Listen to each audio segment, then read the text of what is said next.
Shit. Oh shit, oh shit, oh Pasta shit, oh making shit. class by accident. You book it on Get Your Guide. On Get Your Guide. Where are the 48 hours in Mexico City, the best restaurants. best places to eat and drink in Mexico City? Mexico City. Come on! Honestly, this is a land where it's harder to find bad food than it is good. But the problem is, with so much choice, just picking a few places to go to can be quite daunting. But you can lean on this guide, as it has been built by some of the city's most exciting chefs, hospitality icons, and local devoted foodies. From street-side tacos to the most talked about gourmet taqueria. Honestly, one of my top 3 bakeries in the world. Wow. The hottest Mexican bistro in town and a huge front. If you've ever thought, oh, I wonder what Mexico City's like, I'd like to go there. Yeah, first stop, a delicious barbacoa morning ritual. Every single Sunday in Mexico City, they close down loads of big roads right in the middle so that people can just like run and rollerblade and cycle and stuff. I was here a year ago and I looked outside and I thought, oh, there's a big marathon on or something. And I was told, no, that's just Sundays in Mexico City.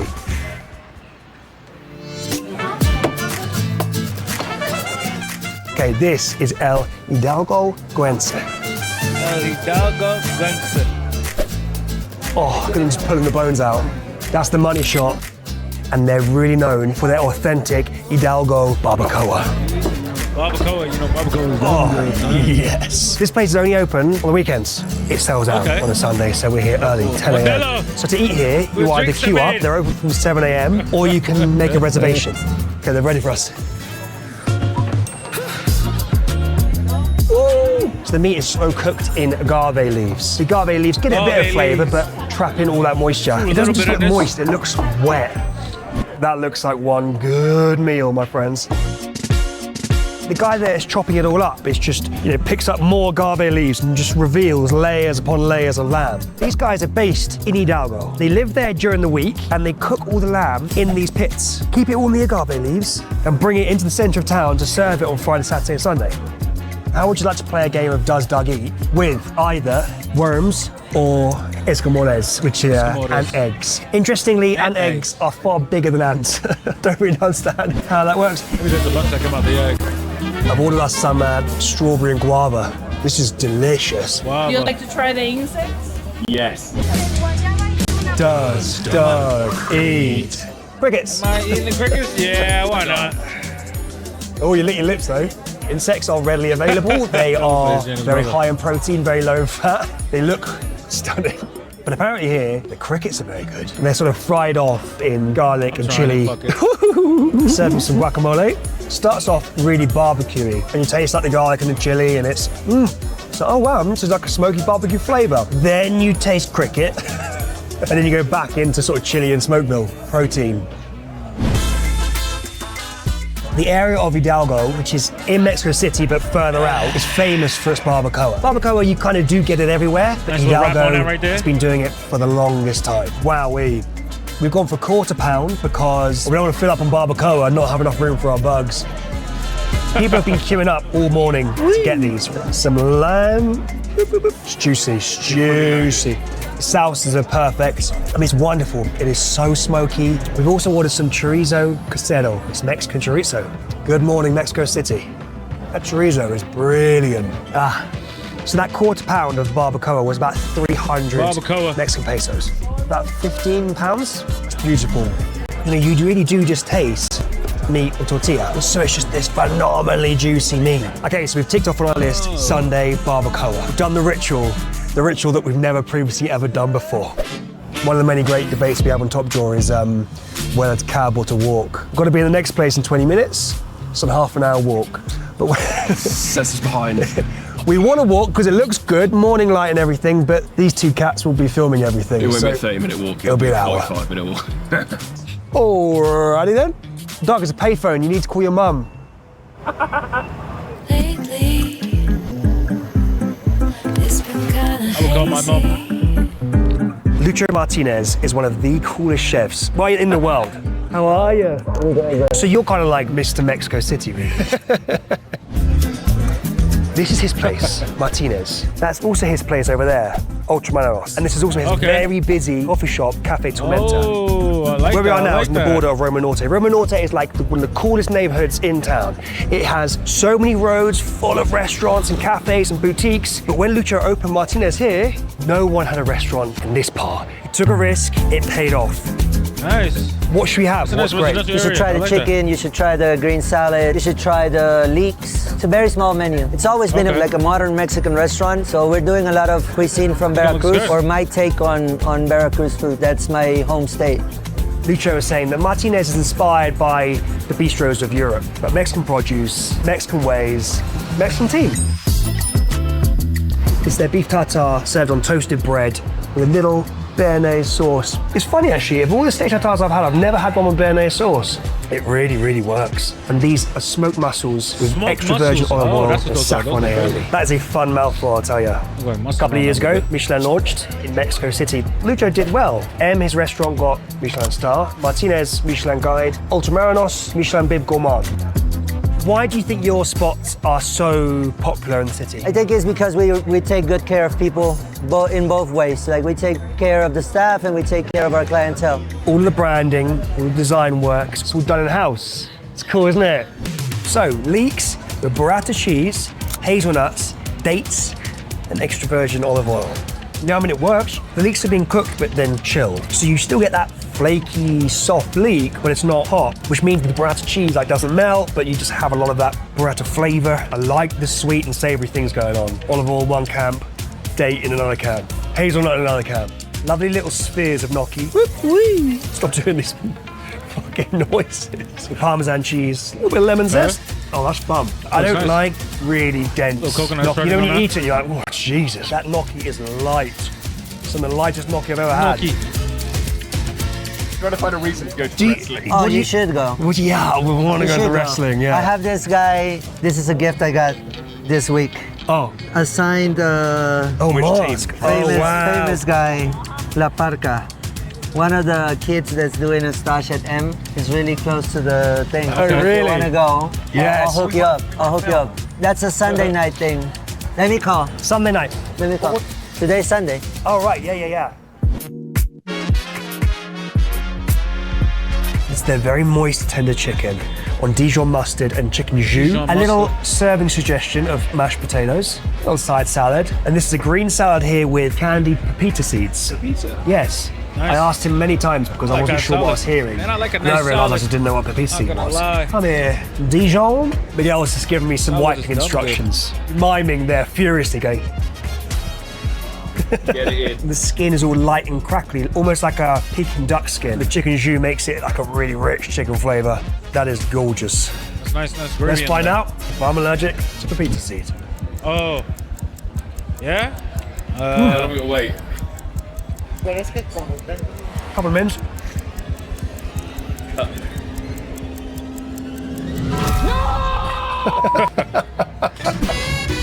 I thought, oh, looks like a bit of a dry batter cheesecake. Yeah. No, this is expert level cheesecake stuff. That is a really remarkable chocolate caramel blend. You know, like you eat a dairy milk caramel? It's exactly what it tastes like. Which would you prefer? I don't know. God, that's just a Sophie's choice right there, Will. This is decadent to destruction. Decadent. That looks dumb good. I know I'm gonna love it. Yeah, So you what's are. that called? Yeah. Some Oh, pie. yeah. Oh, it's dumb good. Wait. Look at some fat Well- with a PH. Oh, that's good. Yeah. Nice. Okay, for the rest of the day, doesn't we have like a legs. beer bar, we have a street food spot, and some late night entertainment. Oh, look at There's the lots of food. vintage shops in Mexico City, and it's important that you go into them. I'll get a nice little ring. Buy stuff like this cool ring. One of the best things about Mexico City is how green it is. Every single street Yeah, it is some just bracelets, draped with something like greenery, that. but it didn't always used to be like that. Back in the 90s, the pollution here was so bad, the government had no choice but to step in and do something about it. And what they did was plant. All through the early 2000s, a big men's, urban wrist wear for men's. reforestation was done here in Mexico City. It cleaned up the air and made it look utterly stunning. Looks so nice, that.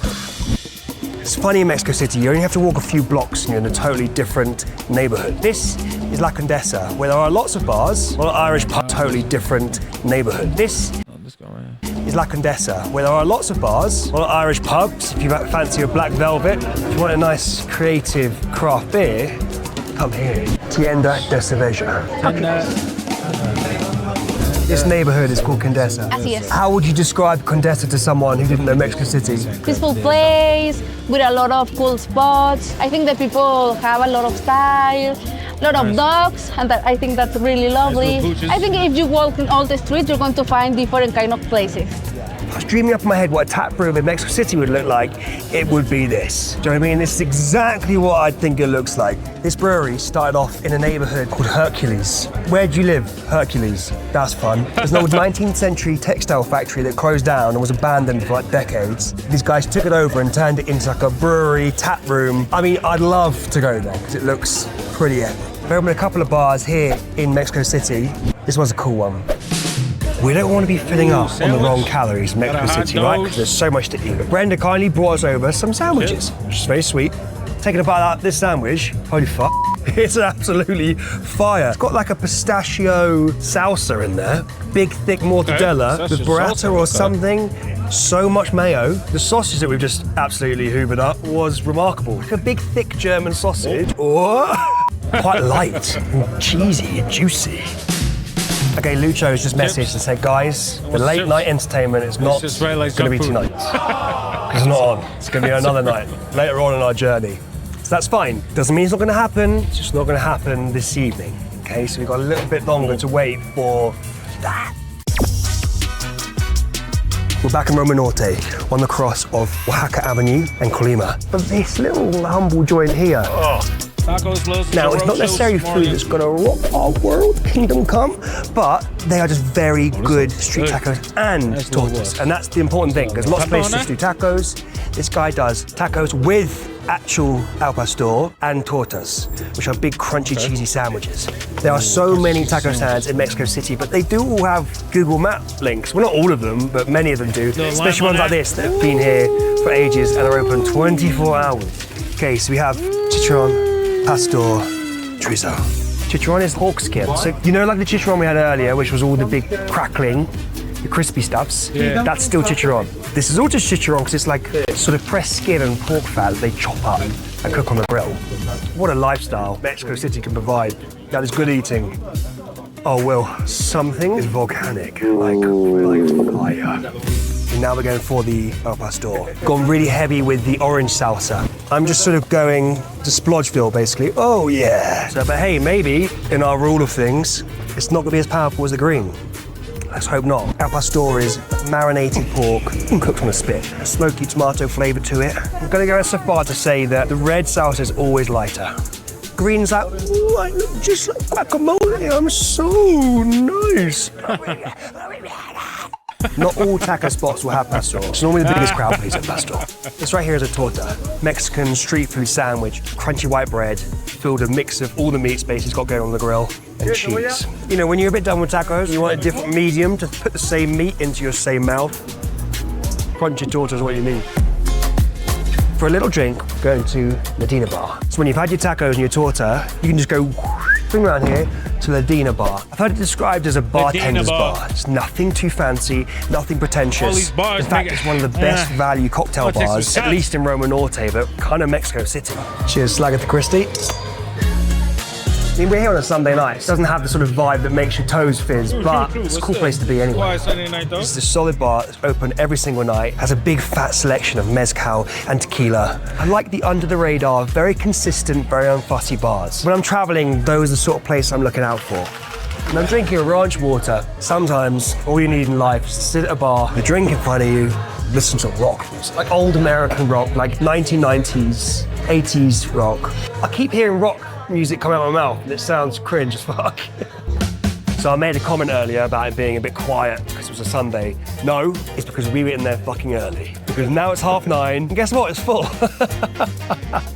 Oh my God. Oh my God. Fucking you scared the shit out of me. My nipples went immediately so hard.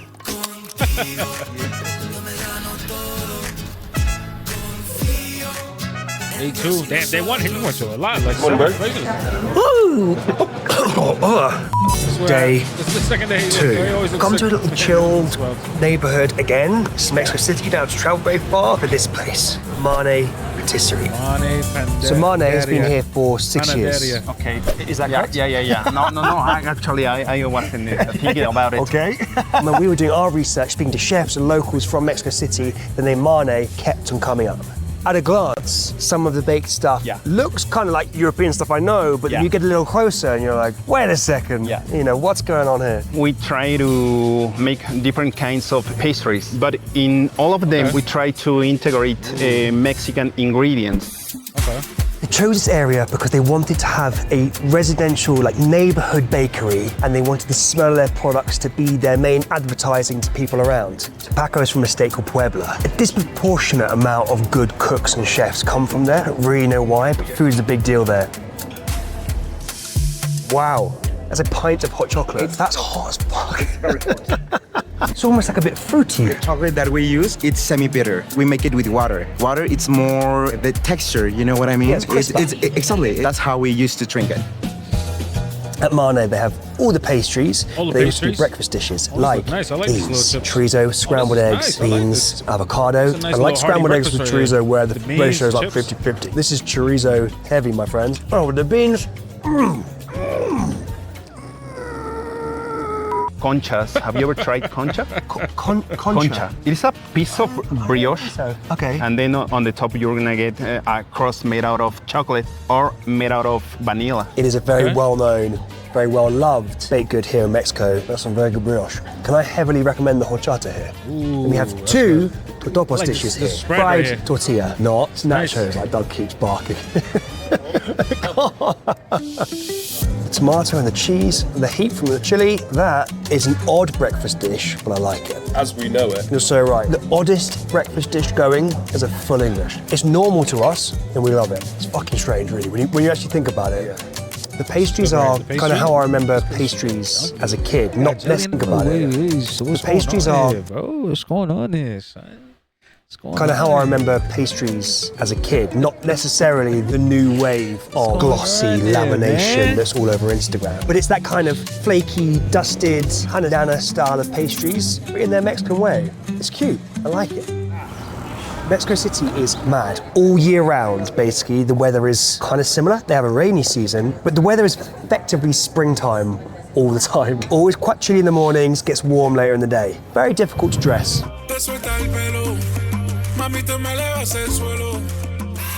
Pre-COVID, the bar scene was more dominated by... Spots, wait, what? Oh, these spots. Ooh, 4, 7, 12, 16, 17 places. Pre-COVID, the bar scene was more dominated by big business, the established bars. But now bartenders and those who've been working in hospitality for a long time are setting up their own places. And this one is a prime example of that. This in Roma Norte is Despacho Margarita. Despacho I've got a choice Margarita. of style tequilas. This one is more complex and this one is more traditional. Ooh, nice one. And the traditional one, please. And now, for a mezcal, do you prefer something more traditional, more special, maybe a little bit funky? Funky, yeah. Yeah, okay. Well, a mezcal that smells like milk. It's Oh gosh, yeah. That smells like gone off milk. Nice little shot right there. Nice little Danish shot right there. Have a whiff of that, Doug.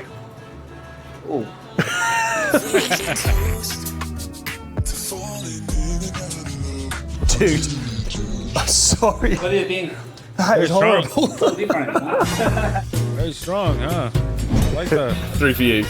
I'm going to do the tequila water challenge. Welcome to the ultimate challenge where only the bold succeed. Get ready because the fun starts now.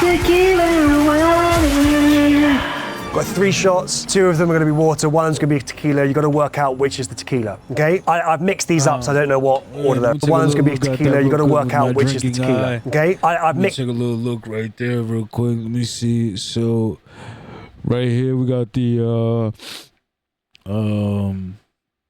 water, and this is the tequila, and this is the tequila, and this is the tequila. Okay. Mixed these up, so I don't know what order they're in. Oh, tequila. That was tequila. Yeah. Oh God. Well, unless we're good at acting, that was it. Shot 2. Yeah, all tequila. Yeah. It wasn't Here we that go. one. Woo. And shot 3. Ah. So what's your First, final answer? First. And you at home, what do you think? First, second, third. Okay, made your guess? Shot number 1 is the answer. The drippy eyes gave it away. You can't fake that. Frozen mug, yes sir. Oh, that's boozy. That's actually very nice. That's a very consistent, silky, like sorbet margarita. It's not 3 degrees anymore, so it's quite enjoyable. Yeah, I might take my jacket off. Da-na-na-da, da-na-na-da-da-da.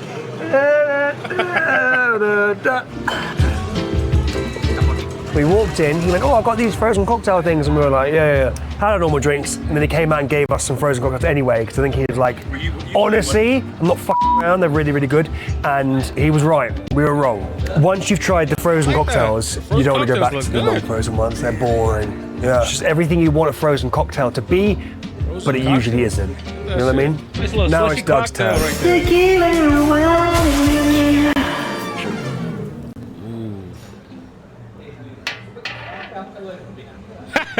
He likes drinking.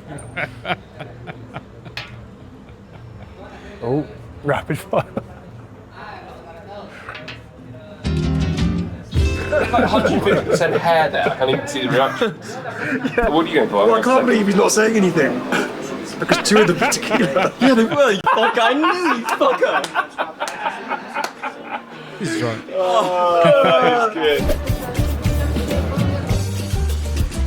The architecture in Mexico City is stunning but fascinating because it doesn't really make that much sense. In the late 19th century, when Mexico City was coming out of waves of wars, invasions, and instability, the leader at the time wanted Mexico City to feel investable and confident and equal to Europe. And what was the easiest way of doing that? Is to make Mexico City look like Europe. So much of the architecture around that time was made to replicate the likes of Paris and Rome. 2-3 stories, nothing too fancy, but just strong in stature. And in a city that is subject to many earthquakes, these buildings have stood the test of time and they look wonderful, especially draped in all the foliage they're now draped in, like this. Whoa! Oh, careful. Careful now. Ah, crap. It's closed. This is my favorite, okay? This is El Compita Birria Tacos. Now, online on Google Maps it said this was open, but this is kind of the problem with these stands is, you know, they do their own thing. Fair enough, right? It's normally just like 1 or 2 guys who run them, and if they're there, they're there. If not, they're not. But we've just walked here, turned up, and they ain't here right now. Never seen it this empty. We did come here a couple of days ago, and it was friggin' wonderful. But boys, we're gonna come back again. El Minutito. We're looking for the bar where it's really happening. This place is not even 2 years old yet, but you would not think this place first opened in 2024. I like the has aprons. I like the gravitas, outfit. it has The age, workers are it's friggin' nice. style. Family business. The main guy is an architect, nice dress designer, shirt with just a a tie. I creative like that. extraordinaire. He just wanted to do this place originally in Monterrey, and he came across this little place here in Mexico City and thought, wasn't what we were looking for, but it's absolutely perfect for what I want to do. So it's super inspired in the bars of Europe and Mexican cantinas, and we were focusing on the fast pace of the espresso culture. I like the speakers that are hanging down. Yes. Is music a big thing here? It's a high fidelity sound, and we really put a lot of effort on the playlist. So in the morning you hear something, in the night something else, and the party starts. The family who own this place are from Monterrey. This is a very Monterrey thing. Meat is very thin sheets. Spread it around, you dry it in the sun. It's like a meat crisp. You know, could you hear it? You're like, It's like a pork chip. Totally, bro. these little fellas go together. This is their best-selling cocktail, an espresso martini. And this is Manchego cheese and quince paste. Manchego cheese. Oh, I've never back-to-back espresso martini with cheese before. It does work. We sell outside because we've got more space, we have more light, but inside it is a vibe. Open from 7:30 a.m. in the morning, doing coffee, all that breakfast thing, the espresso culture. And at 8 p.m, they ring that bell, they turn the lights down, and then it turns into the evening party. So hang on, so the lights go down, then I ring the bell, and then they play the song. So they play the song, turn the lights down, and I do. When do I bring it? So we sort of messed up plans later on. So we got a new plan. Everyone keeps telling us about this place called Le Bon Vie. It's like a 20-minute cab ride out of town, and I think we should go, but we are literally just going to be winging it and turning up with our cameras and going, hey, A, do you have a table, even though you're this super hot restaurant right now, and B, can we film with our big lenses? There's every likelihood they're going to be like, no, go. I think that's it. And we'll be like, oh, right. Another tick. Guys, we're getting efficient with these tickies. See ya. We don't often do this. Actually, funnily enough, the very early videos, so 48 hours in Paris, in Rome, 48 hours in Amsterdam, we basically, Will and I would just go with no plan. We'd have like a Google Maps pin list that we'd pull together by asking loads of chefs back in London where it was really good, and then we'd just bounce from place to place, just being like, please can we come in and film? So yeah, now we have to be a little bit more prepared, but we are on our way out of town to Le Bon Vie. With a bit of luck, they're going to go, oh yeah, guys, of course you can feel. So we got a new plan. It's called Le Bon Vie. It's called Le Bon Vie. So we got a new plan. Okay, so we pulled up and it looks pretty busy. Le Bon Vie is definitely part of that movement of quite gourmet, quite high-end tacos, which is kind of divisive and could be quite controversial, and I totally get that. But Chef Cesar de la Pala, this is his place. For a long time, he's made a name of himself doing this, taking traditional Mexican dishes and doing them in his way. We've had loads of recommendations for this place. A couple of branches. I think this is the original one. We thought, oh, we're getting here a really odd time, 4 p.m. It's packed there. It's not going to be busy right now. Oh yeah, it is. And we're approaching, we can see a crowd of people, and we're like, I hope it's that place.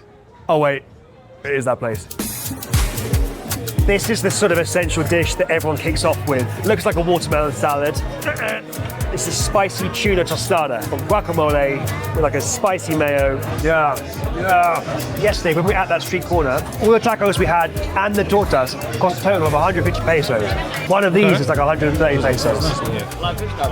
Doug eat. I mean, Doug's getting into fish, especially with raw fish, especially raw tuna. Doug probably likes sushi. Nice. Unbelievably good.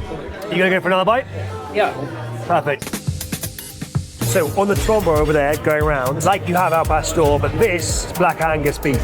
So any of the tacos, you can get it done cachetada. And that means you have it on a better cheese. Taco, cheese, and then your meat. Tell you what, there's a lot going on in this. There's a rich flavor. Oh, come on. That is a fucking good bite, and I've just seen some of my dream trousers. Oh well, we'll go over it. That's so good. I know it's pricey compared to other tacos in the city, but I've never had a taco quite like that. I've been hankering to get my hands on a fish taco. Because you sort of need a deep fryer to make a Baja style fish taco like this. The street food vendors obviously don't really have that equipment. I don't know, I haven't really seen any Baja fish tacos on the street. Maybe I'm totally blind, but the salsa, the sauces, yeah. Delicious.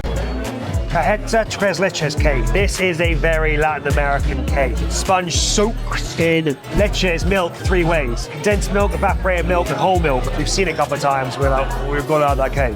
You know, you get a really good bite of cake in your mouth, like the right amount of icing, the right amount of sponge. This is like that kind of bite, but every single bite. Yeah. We took a punt, we came out of town, 20 minutes cab, to this very busy joint, and it all worked out in the end. We also get asked for even more recommendations than the ones we feature in these videos, and we have an app for that. By downloading Step Your World and subscribing to TopJaw, you get exclusive access to all our pins all over the world. There's never an excuse to get stuck in a tourist trap or even somewhere bang average ever again. It is literally all killer, no filler. Taxi! In the cab, on the way to a cocktail bar, Will and I are both popping ibuprofen. It's one of those days to sort out the old headaches. Oh, how you doing, kiddo? Good, thanks, Dad. Did you enjoy the meat tacos? Yeah, tuna's dank, bro. I'm actually amazed. I ordered more of the steak ones because I thought you were going to have the steak ones, and then you didn't have them because you felt it looked a bit too fatty. Okay, that's fair. Honestly, where did we find them, Jess? I don't know. From the most talked about taqueria in Mexico City to the most talked about bar in Mexico City. This is Tlaycan. Lecan means a place of fire in Nahuatl, which is the language. Lecan means a place of fire in Nahuatl, which is the language of the Mexicas or the Aztecs. We wanted to pay homage to the pre-Hispanic cultures that have been obscured and victims of disinformation about them. It's a small bar, it's a standing bar. You don't have a table number, chair number, whatever. Your bill is not associated to where you are. The bartenders learn your name and know who you are. You can move around, you can talk to whoever. The bill follows you around. Okay, so this is my very first pulque. I've been quite fascinated by this drink. It is the fermented agave plant. So mezcal and tequila is the distilled this, basically. It can be a very viscous liquid, but this is very fresh. It tastes like almost like an earthy, fruity wine. It's hard to describe because it really is its own thing. It smells slightly like PVA glue. Do you know what PVA glue is? Started by a guy who never worked in hospitality in his life. He's a TV director, got fed up of making commercials, loved bars, loved Mexican produce, wanted to open one. Instead of what the world jumped into when they tried mezcal and they jumped into making brands, we kind of did the opposite, and we find all these amazing mezcals that have been made traditionally by families for hundreds of years, and we just bring them here.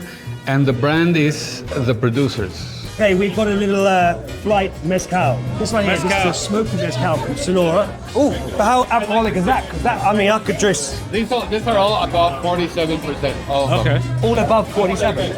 This one here from Oaxaca. This one smells a bit more Asian. That is so much nicer. No. This one is a bit yogurty. It's a bit yogurty. It's a bit like cornbread. Oh yeah. Wow. What's your drink of choice on the menu? My favorite is Tascalate Sour. This is a 4,000-year-old drink from Chiapas, made with toasted corn and cacao and achiote. Oh yeah. We made it into a sour so that it stays suspended and it doesn't settle. So this is our interpretation of piña colada. It's the same flavors, but the coconut is fat washed into the mezcal. We use clarified pineapple juice and pulque. That's a much lighter, more refreshing pina colada. Yeah. And I like a pina colada, but I never order it because it's a ridiculous drink. So for the 4 years you've been open, every single year, world's 50 best bars. Currently sat at number 23. Number 23. Didn't expect it. Obviously, we welcome it, and we were very happy that something that genuinely wants to bring Mexican culture honestly into the world, it gets recognized. So that's very good, and that's amazing, and we love everyone at 50 Best. Great meeting you. Thank you, brother. That was awesome. Thanks for all the chat all the time as well. Of course. Where is we going to go now? That is the question. Do you have a Spanish cantina? Apparently, it's very popular with intellectuals and journalists. One way to describe us. Yeah.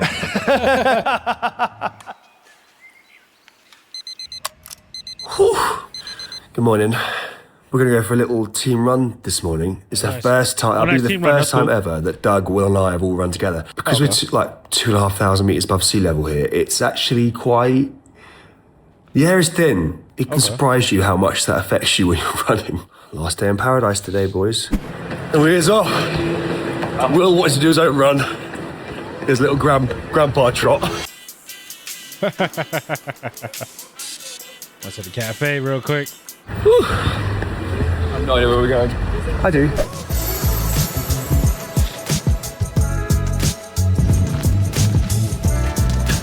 Come on, Doggers. Let's have some Rocky music. I believe in you. Come on. Come on. It's pretty gorgeous in here. There are just so many big tree-dense spaces in the middle of Mexico City. You're really never far from one, no matter what neighborhood you're in.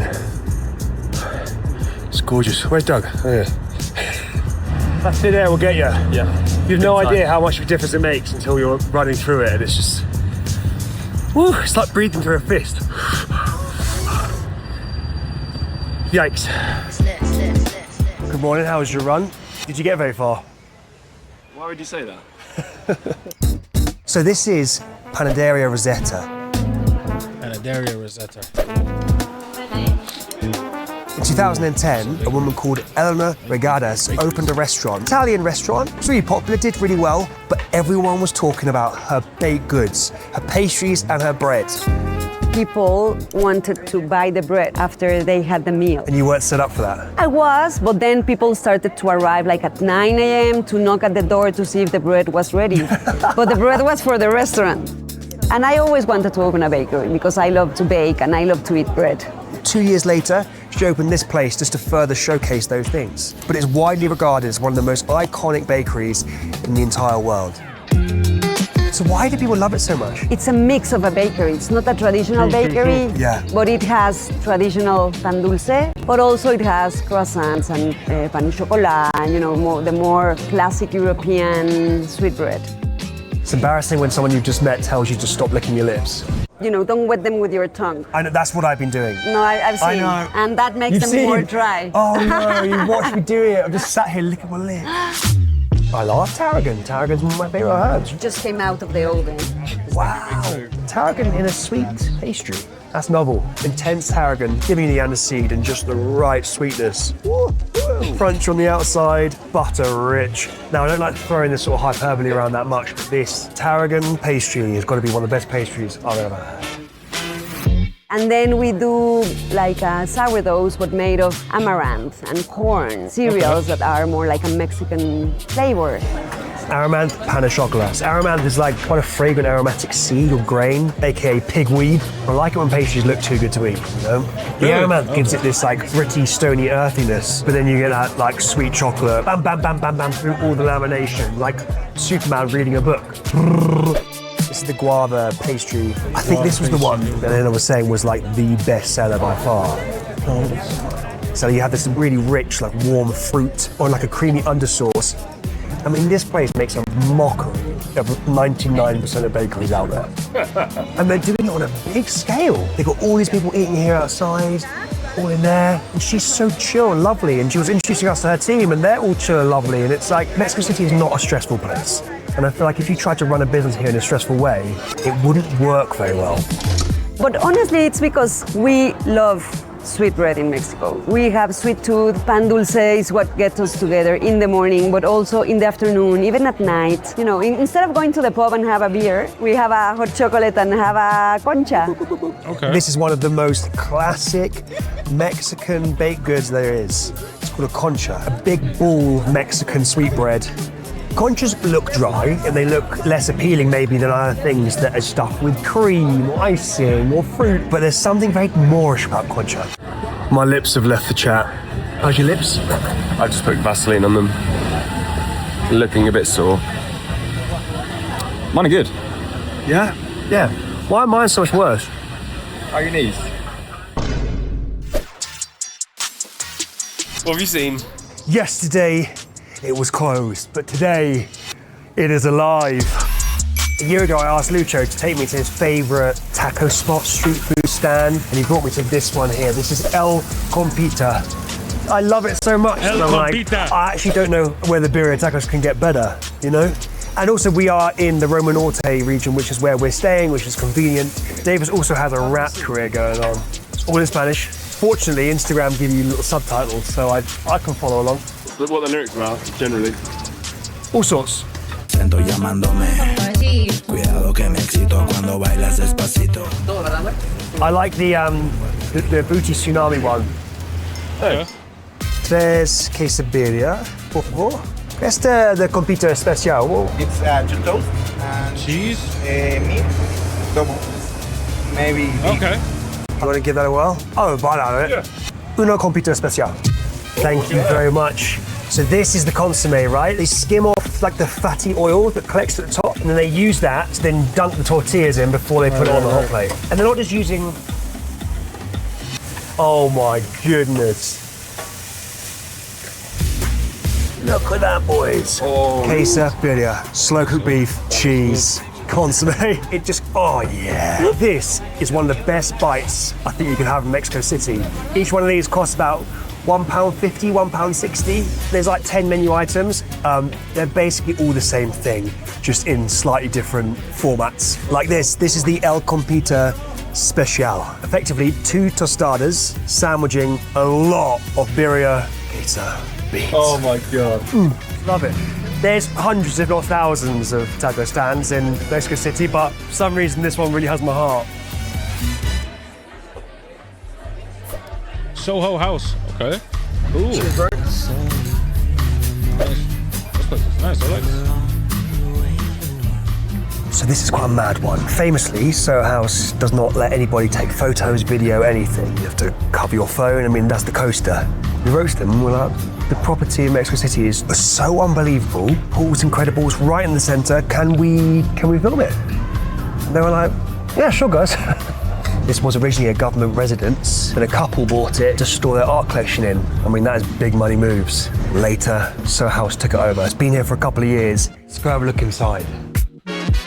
They've just gone right here. I like this. so in on all their materials and textures. This is the best one. This has to be the best one. Ay, ay, ay, ay, ay. Oh, have you seen the paddle course?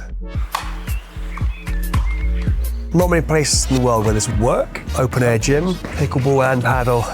So what are we going to do for the next couple Well, hours? we brought our swimmers, Now in the hotel. so we're going to go get them a drink. We've been working so hard, mate.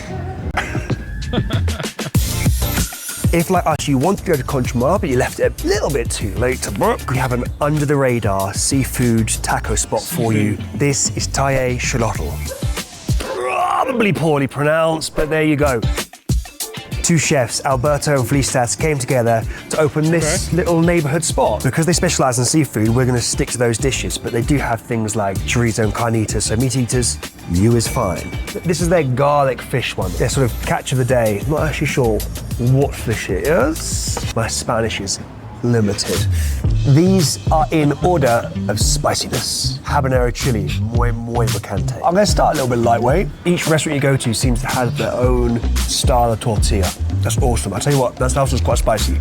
Really? Number two? Yeah. And that garlic fish is very garlic, very delicious. Working with different teams can get messy. Here's how Asana keeps us on the same page. Asana. Oh, marlin fish queso. I think they make almost like a fish hash with cheese, then they fry it off. Marlin and cheese, it's not something I've put together, but it's working. Wow, this is everything I wanted from a Baja-style fried fish taco. So good. It's just like beautiful light fish and a light batter, but like chunky fish, so it just sort of fills your mouth. Thank you. We've ordered quite a lot, haven't we? Fish taco. Does eat octopus edition. Quite chewy. Not my favourite. It's spicy though, which one? Does Doug eat marlin? There's a load of cheese in there. It's like a cheese and ham toasty. Yeah, I mean, That is good. But tuna. But marlin. Marlin. Tuna. So this is a very chefy version of a dish called chile relleno. Green pepper, flaky fish, cheesy crust, avocado on one of their silky tortillas. Let's party again, shall we? Where you going? Oh my days, brother. I mean, there's a lot going on. Nice smoky char on that pepper. Cheers, bro. Cheers. Sunshine. Oh. Okay, so this, I guess I can only describe it as like a sandwich. They get this sort of thin, almost like a torta roll, slice it in half, they fill it with camarón, the fish, cheese, they top it with a fried egg, and they pour over this red salsa. This is interesting, dude. If you're a bit hungover, you know, that would really hit the spot. I wouldn't really turn to fish on a hangover, but when it's like this, cheesy, chili salsa, fried egg, yeah. Bloody hell. Oh, that's rather large. What are you looking for? What? Just there, phone. Nothing? Churreria El Moro. Yeah. There's a few of these dotted around Mexico City, but it's a family business that's been going since 1935. I haven't got the sweetest tooth, but do I like a fried churro? Yes. You want the same again? Yeah, I'll have a couple of churros. Looks just like the day it opened up. Yeah.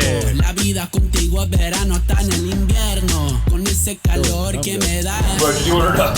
Oh my God. God. So I think the idea is that you take one and dip one in, I think. That's the idea. This is our friend Sebastian, by the way. Hello, Sebastian. If you've been making nothing but churros for almost 100 years, you're going to be pretty good at making churros. That is living. Wow. Chewy, indulgent, and very crisp. Come on! Come on! You're excited, aren't you? Yeah. Because we're going to the... Will's going home. That's sad. Will's going home. leaving Doug and I to fend for ourselves. We were very excited tonight because.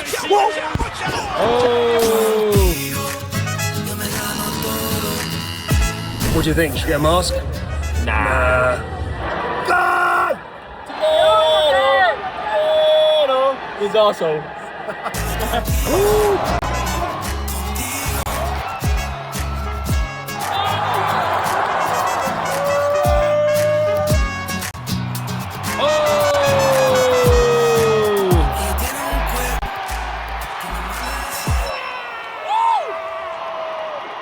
So we went to Lucha Libre, which was very uncivilized. Very. And then to the Rosetta Bar, which was extremely civilized. Come to Rosetta Bar. So it's not over yet. It's not over. Rosetta Bar is gorgeous. I'll tell you what, Elena, she knows what she's doing with a bit of styling. Gonna go into the toilet. Whoa, whoa. Everything associated with Rosetta is stunning. Had a very nice time. Nice, that was cool. Oh, he's back.